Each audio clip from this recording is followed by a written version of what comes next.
అప్పుల బాధలు వెంటాడుతున్నాయా? అయితే 6 జేవిఆర్ వారి జాతిరత్నాలు ధరించండి. హలో అండి, అందరికీ నమస్కారం. నేను మీ కట్ట కార్తీక్. వైసీపీ అధినేత మాజీ ముఖ్యమంత్రి వైఎస్ జగన్మోహన్ రెడ్డి గారికి పచ్చ కామెంట్లు వచ్చాయా?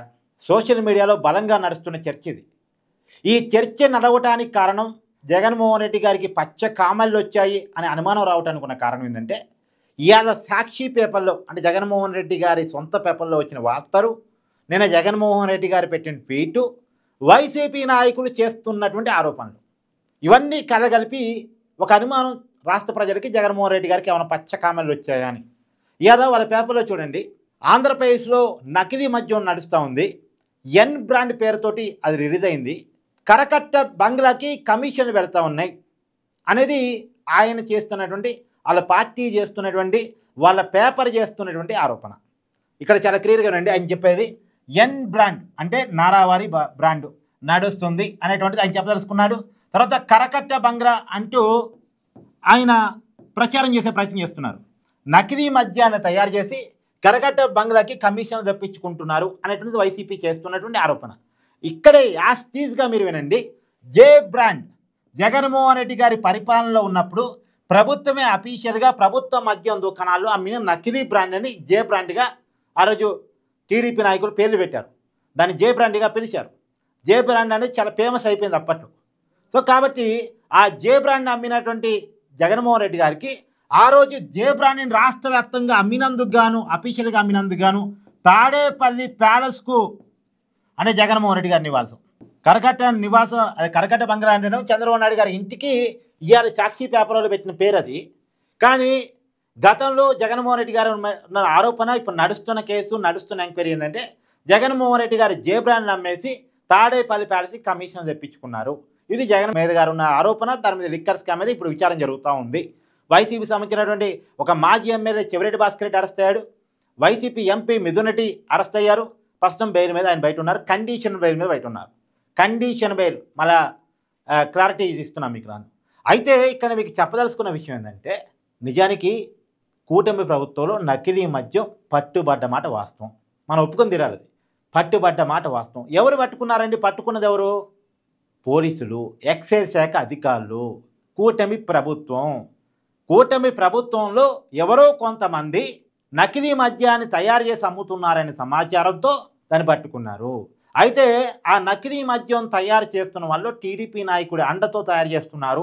వార్త బయటకు వచ్చిన మరుక్షణం అతని పార్టీ నుంచి కూడా సస్పెండ్ చేశారు జయచంద్రారెడ్డి. ఇంతకీ పట్టుకుంది ఎక్కడ తెలుసా మీకు? అన్నమయ్య జిల్లా తంబలపల్లి నియోజకవర్గం. తంబలపల్లి నియోజకవర్గం అంటే ఎవరు? ఎమ్మెల్యే ఎవరు? పెద్దిరెడ్డి ద్వారకానాథ్ రెడ్డి గారు. పెద్దిరెడ్డి ద్వారకానాథ్ రెడ్డి గారు ఇక్కడ మద్యం బాటిల్ పట్టుకోలేదండి. నకిలీ మద్యాన్ని ఎక్స్పోజ్ చేయలేదండి. నకిలీ మద్యాన్ని పట్టుకొని ఇక నకిలీ మద్యాన్ని టీడీపీ వాళ్ళు తయారు చేస్తున్నారు అని చెప్పేసి పెద్దిరెడ్డి ద్వారకానాథ్ రెడ్డి గారు మాట్లాడలేదు, పట్టుకోలేదు. కానీ ఇప్పుడున్న కూటమి ప్రభుత్వమే, ఇప్పుడున్న ఎక్సైజ్ అధికారులే దాన్ని పట్టుకున్నారు. పట్టుకున్న దాని వెనకాల టీడీపీ నాయకుడి మీద ఆరోపణ వస్తే ఇమ్మీడియట్గా వాళ్ళ పార్టీ సస్పెండ్ చేసింది.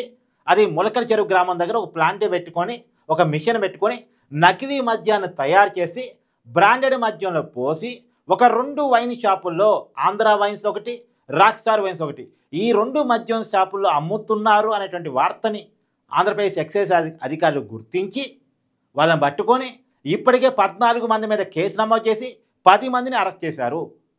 మిగతా నలుగురు విదేశాల్లో ఉన్నారు. ఇప్పుడు జనార్దన్ రావు A1గా ఉన్న వ్యక్తి, ఆయన కూడా ఇలా వీడియో రిలీజ్ చేశారు. ఆయన వీడియో ఏమని రిలీజ్ చేశారు? ఇది నేను, నా మీద ఆరోపణలు వచ్చి నన్ను అక్యూజ్ నెంబర్ 1గా పెట్టారు. నేను ఇండియా వచ్చిన తర్వాత వివరణిస్తాను. అనారోగ్య కారణాలతో విదేశాల్లో చికిత్స తీసుకుంటా ఉన్నాను. దీనికి టీడీపీ నాయకుడికి ఏం సంబంధం లేదని ఆయన స్పందించారు. అలానే జయచంద్రారెడ్డి, ఆయన టీడీపీ నాయకులు ఎవరైతే సస్పెండ్ అయ్యారో, ఆరోపణలు ఎదుర్కొన్నారో, ఆయన కూడా స్పందించారు. నాకు విదేశాల్లో బిజినెస్లు ఉన్నాయి, దక్షిణాఫ్రికాలో బిజినెస్లు ఉన్నాయి, నాకు ఆంధ్రాలో ఎలాంటి బిజినెస్లు లేవు, దీనికి నాకు ఏ సంబంధం లేదు, నా సచ్చరిత నిరూపించుకుంటారని ఆయన వివరించారు. సరే, వాళ్ళు ఎవరు కూడా దొంగతనాన్ని నేరుగా ఒప్పుకోరు కదా, తప్పు చేసినోడు ఎవరు తప్పును ఒప్పుకోరు కదా. సరే, వాళ్ళ మీద కేసులు నమోదవుతున్నాయి, వాళ్ళని పట్టుకొస్తారు, వాళ్ళు విచారణ ఎదుర్కొంటారు. ఎవరు విచారణ చేపిస్తున్నారు? కూటమి ప్రభుత్వం. పట్టుకుంది ఎవరు? కూటమి ప్రభుత్వం. ఏదో వైసీపీ వాళ్ళు పట్టుకున్నట్టు, వైసీపీ వాళ్ళు వెలికి తీసినట్టు ఇప్పుడు కూటమి ప్రభుత్వం ఇమీడియట్గా స్పందించి సొంత పార్టీ నాయకుని కూడా సస్పెండ్ చేయగలిగింది కదా. మరి వైసీపీ ఇలా చేయగలిగిద్దా? చెవిరెడ్డి భాస్కర్ రెడ్డి, మిథున్ రెడ్డి పార్టీని సస్పెండ్ చేస్తారా? ఆరోపణలు వచ్చినాయి కదా, మిమ్మల్ని సస్పెండ్ చేస్తున్నాం, మీ సచ్చీలత నిరూపించుకొని మళ్ళీ పార్టీలోకి రండి అని వైసీపీ చెప్పగలిగిద్దా? మిథున్ రెడ్డిని సస్పెండ్ చేయగలిద్దా? నిజానికి జయచంద్రారెడ్డి మీద ఉన్న ఆరోపణ ఏంటంటే అతను వైసీపీ కోవట్టు, పెద్దిరెడ్డి కోవట్టు, పెద్దిరెడ్డి కన్సర్న్లోనే ఇదంతా నడుస్తుంది. కాబట్టి పెద్దిరెడ్డి ద్వారకానాథ రెడ్డి గారు చూసి చూనట్టు పోయారు. ఆయన ఎమ్మెల్యే, వాళ్ళ బ్రదరు మాజీ మంత్రి, ఆయన పొంగనూరు ఎమ్మెల్యేగా ఉన్నాడు పెద్దిరెడ్డి రామచంద్రారెడ్డి, పార్టీలో కీలకమైన నాయకుడు. వైసీపీ వాళ్ళు ఏదైనా ఒక అస్త్రం కూటమికి సంబంధించి, కూటమి నాయకుడికి సంబంధించి, కూటమి నాయకుడు చేస్తున్న అక్రమాలకు సంబంధించి తెలిస్తే వదిలిపెడతారండి? మరి ఇక్కడ ఎందుకు వదిలిపెట్టారు? కూటమి ప్రభుత్వం పట్టుకునేంత వరకు వైసీపీ నాయకులు ఎందుకు ఎక్స్పోజ్ చేయలేదు? ఒక టీడీపీకి సంబంధించిన ఇన్ఛార్జి ఇలా తప్పు చేస్తూ ఉంటే, నకిలీ మద్యాన్ని తయారు చేపిస్తూ ఉంటే వైసీపీ వాళ్ళు ఇన్నాళ్ళు ఎందుకు మాట్లాడలేదు? పోలీసులు పట్టుకున్న తర్వాత, ప్రభుత్వం స్పందించిన తర్వాత ఎందుకు వైసీపీ మాట్లాడుతుంది అంటే దీని వెనకాల పెద్దిరెడ్డి రామచంద్రారెడ్డి ఉన్నాడు. అక్కడ ఉన్న టీడీపీ నాయకుడు పెద్దిరెడ్డి రామచంద్రారెడ్డితో ములాఖతే ఇది చేశాడు. ఈ క్లియర్గా అర్థం కావట్లేదా? అంటే ఇది కూడా జే బ్రాండ్లో భాగమే, ఇది కూడా జే బ్రాండ్లో భాగమే. నకిలీ మద్యం డబ్బులకి అలవాటైనటువంటి ప్రాణాలు ఆ వ్యాపారాన్ని వదులుకోలేక డబ్బులకి లొంగే వాళ్ళు టీడీపీలో కూడా ఉంటారు. కాబట్టి అన్ని పార్టీలు ఉంటారు కదా, డబ్బులకి వ్యామోహం వచ్చారు. ఇట్లా అయితే బిజినెస్లో ఎక్కువ డబ్బులు వస్తాయి, ఏం సంపాదించుకుంటావు, అధికారంలో పనులు చేసుకున్నా నీకు ఇంత రావు, నువ్వు కాంట్రాక్ట్ చేసుకున్నా ఇటు రావు, నకిలీ మద్యంతో వేల కోట్ల సంపాదించుకోవచ్చు అని ఆశ చూపించారో ఏమో. నకిలీ మద్యాన్ని టీడీపీ నాయకులతో చేపించేసి, ఎందుకంటే దొరికితే మన టీడీపీ మీద నెట్టొచ్చు కదా, దొరికారనుకో టీడీపీ మీద నెట్టవచ్చు, దొరకకపోతే కాముగా ఉండొచ్చు. కాబట్టి ఇది కూడా జగన్మోహన్ రెడ్డి గారి లిక్కర్ స్కామ్లో భాగంగా జరిగినటువంటి స్కామ్గా అర్థమవుతూ ఉంది. ఇదంతా జే బ్రాండు, దీని కమిషన్ మొత్తం కూడా మళ్ళీ తాడేపల్లి ప్యాలెస్కే వచ్చి ఉంటాయి. అంటే ఇక్కడ కూడా అధికారం పైన కమిషన్ ఆగటం లేదు, అధికారం పైన బ్రాండు ఆగటం లేదు. ఏదైనా జగన్మోహన్ రెడ్డి గారి తర్వాతే. ఇప్పుడు నారావారి బ్రాండు అనుకోండి, ఎగ్జాంపుల్ అనుకోండి, కరకట్టకి బంగ్లాకి కమిషన్ వస్తున్నాయి అనుకోండి, ఎవరైనా పార్టీని సస్పెండ్ చేస్తారండి? ఎవరైనా అసలు పోలీసులు పట్టుకుంటే దాన్ని కామ్ చేస్తారా? కేసుని సీరియస్గా తీసుకుంటారా?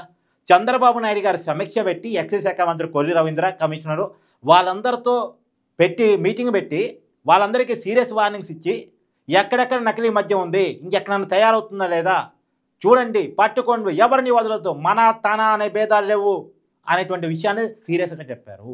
అంటే ఇప్పుడు ఎవరిదండి తప్పు, ఎవరండిది నేరం, ఎవరు చేస్తున్నారండి నేరం? జగన్మోహన్ రెడ్డి చేస్తున్నాడు. తాడేపల్లి ప్యాలెస్ నుంచి డైరెక్షన్ పోతా ఉంది. ఇప్పటికే టీడీపీలో వైసీపీ కోవట్లు ఉన్నారు. టీడీపీ చాలా జాగ్రత్తలు తీసుకోవాలి, టీడీపీ చాలా జాగ్రత్తలు తీసుకోవాలి మీ నాయకుల్లో ఉన్నటువంటి సచ్చీలతని. కానీ ఒక విషయం మనం ఒప్పుకోవాలండి, ఒకళ్ళ మీద ఆరోపణ వస్తే వాళ్ళని ఇమీడియట్గా సస్పెండ్ చేస్తున్నారు. మీ సచ్చీలత నిరూపించుకొని రండి అని చెప్తున్నారు. అవినీతి ఆరోపణలు అయితే, మిగతా ఆరోపణలు పక్కన పెట్టేస్తే అవినీతి ఆరోపణలకు సంబంధించి మాత్రం. సో ఏది ఏమైనా ఇప్పటికీ జగన్మోహన్ రెడ్డి గారి జే బ్రాండ్ నడుస్తుంది. అసలు నిజానికి జగన్మోహన్ రెడ్డి గారి నకిలీ మద్యం మీద మాట్లాడడం కామెడీ అనిపించట్లేదండి. 2019 నుంచి 2024 మధ్య అఫీషియల్గా మళ్ళీ చెప్తున్నాను, ప్రభుత్వ మద్యం దుకాణాల్లోనే గవర్నమెంట్ చేతే నకిలీ మద్యాన్ని ప్రజల చేత తాపించేసి, దాని ద్వారా డబ్బులు అర్జించేసి, వేల కోట్ల రూపాయలు సంపాదించేసి, ప్రజల్ని లక్షలాది మందిని చంపేసి, లక్షలాది మంది కుటుంబాలు ఆగం కావటానికి కారణమైన వ్యక్తే, ఆ పార్టీయే, ఆ వ్యవస్థే, ఆ పేపరే ఇవాళ దెయ్యాలు వేదాలు వర్ణించిన చందంగా మద్యం కుంభకోణం మీద ఏడవటం అనేటువంటిది కామెడీగా, వెటకారంగా ఉంది, వ్యంగ్యంగా ఉంది. మీ అభిప్రాయాన్ని కూడా కామెంట్ రూపంలో తెలియజేయండి.